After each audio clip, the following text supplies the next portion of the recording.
Lou, you are the mother of a child with a disability, and you know, I think it would be quite interesting to step into your shoes and see things through your eyes for a moment, and whether you'd be prepared to tell us your story, if you like. Sure. My son is called Ewan.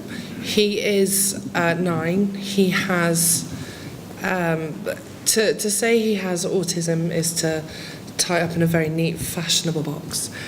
He has autism, he has challenging and, at the moment, very aggressive sexual behaviour, because at 9, my son has just hit puberty. So we have a very strange dynamic. I'm a single parent, it's just him and me at home, and he will be the child who could be giving the science seminar on the park bench in August, or could be the child who's threatening to kill everybody around him in Broadmead. It's quite interesting to be his mum. And one particular day I want to describe. We went to the Wild Place project, which was fabulous. It was a big day out. We went with lots of friends, and they have this trampoline. Just one trampoline, one child allowed on the trampoline at a time, printed very clearly. And of course, it's the summer holidays, the kids are burning off energy. There were 6 kids, they all knew each other, bouncing on and off the trampoline, coming and going as they pleased, having a grand old time. My son was unable to understand that there was a sign and there were rules and they weren't being followed. And then he's always expected to share his activity with other children. They were not including him. So instead of saying, "Mum, I can't handle this, I don't like the trampoline," he just screamed. He fell on the floor, he screamed. And this was the pattern for the rest of the day. So I had 3 conversations that day that were very, very difficult. The first one, all with strangers. The first one was us really encouraging you into, come on, let's go for a walk, let's do something else, let's go see the monkeys, let's not be by the trampoline. And this lady said, "Oh, you're talking to him like he's a baby." And I said, "No, he has autism, and I'm trying to move him away from a situation that's going to really cause trouble." And she went, "Really? He doesn't look that bad." And I'm thinking, I'm sorry, I'll brand him next time. Anyway, the trampoline came up and up and up, and the next time, my son has this ability to scream in that one pitch that will just shred your eardrums. And as he did that, a man with 2 daughters walked past, looked at him on the floor, stepped over him, and said something quite obscene, while his wife looked at me and said, "I'm assuming you're going to deal with that." I'm thinking, well, I am dealing with that. He's in meltdown. You can't do anything.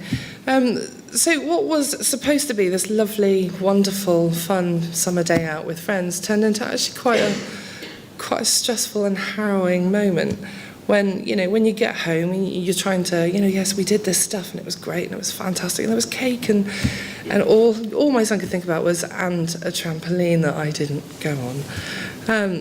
So I suppose in terms of everything else that we're talking about, I mean, yes, I feel terribly positive and I do lots of great stuff with lovely people in Bristol, but I get home and I may have been called to the school. Last week I was called to the school because my son was judged as being too dangerous to get on homeschool transport. So I had to spend £40 on taxis to go and collect him and bring him home. You sort of go through the day being a professional parent, being the person who's in control, who knows the answers, who can calm their child down or, manage a parent or a sibling. But when the doors close and everybody else has gone to bed, you are still by yourself, dealing with the judgment of other people, dealing with questions like, could I have done that better? Was it my fault? Should I have managed the situation differently?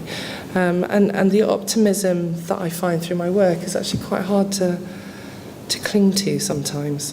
And I don't mean to be all doom and gloom. I tend to be quite an upbeat and cheerful person, but there are moments when, are we a caring society? My answer has to be a very firm and consistent no.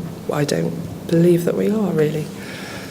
Okay, so we've got a definite no from Lou. Yeah, and Lou, when we talked on the phone a couple of days ago, you're also talking about some of the other voluntary work you get involved in. Yeah. So you support the Bristol Children's Hospital, Yeah. and helping them think through how their services are provided for kids with disabilities. Yeah, I've done a lot of work with Bristol Children's Hospital. I sit on this particular body called the Disabled Children's Working Group. And that setup, it covers all levels. So we've got nurses, we've got doctors, we've got somebody from governance. And the notion is, when children move through the hospital, there are particular points where there are difficulties along the way. And we find time and time again that children with any kind of disability can really get stuck in a particularly challenging situation or not have their needs entirely understood. So my role is to communicate the feedback that I get from families through Bristol Parent Carers and then come up with solutions to very simple things like, can my child have a sensory playroom? Or how do I get my disabled parking badge cost refunded? Just really basic things. But actually we've been very innovative. That's a word that you don't want to say very often in front of a microphone. We've come up with a hospital passport, which is sort of the children's version of All About Me. We've got the Disabled Children's Nursing Assessment now, which is a conversation tool with carers to encourage nurses to have the confidence to say to a carer, what do you need? How can we help you continue to care for your child? But also to make parents feel that they are still in the primary care role. Because what a lot of parents feel when they go into hospital with a child with disabilities is that they have to relinquish control that quite often they've worked quite hard to regain in the first place. So there are a number of really exciting things going on. But to echo really what Helen said, I've noticed in my 3 years that there is an increasing trend among staff that I see to sort of be very defensive and actually quite down about the quality of the care that they deliver. And, I'm also a patient of a child, the parent of a child who regularly visits the hospital.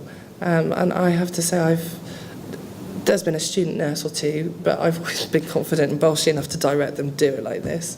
But by and large, I've never had any cause to complain about the quality of care I've received, either at the hospital or in the community. So.